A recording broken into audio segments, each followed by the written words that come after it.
উত্তেজনার কারণ কি এ বিষয়ে একটু বিস্তারিত তথ্য জানাবেন? আসলে ইসলামী ব্যাংকের সামনে এক ধরনের উত্তেজনাকর পরিস্থিতি তৈরি হয়।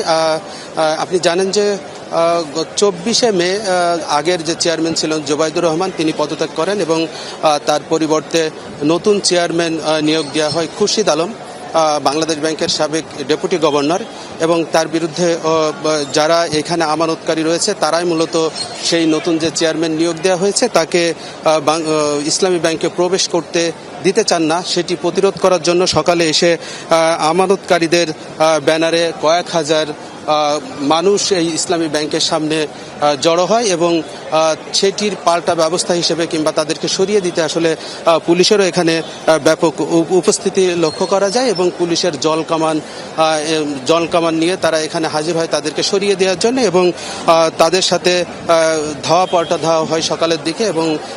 ইট পাটকেল নিক্ষেপ করা হয় আমানতকারীদের ব্যানারে যারা ইসলামী ব্যাংকের সামনে অবস্থান করছিলেন তাদের পক্ষ থেকে, এবং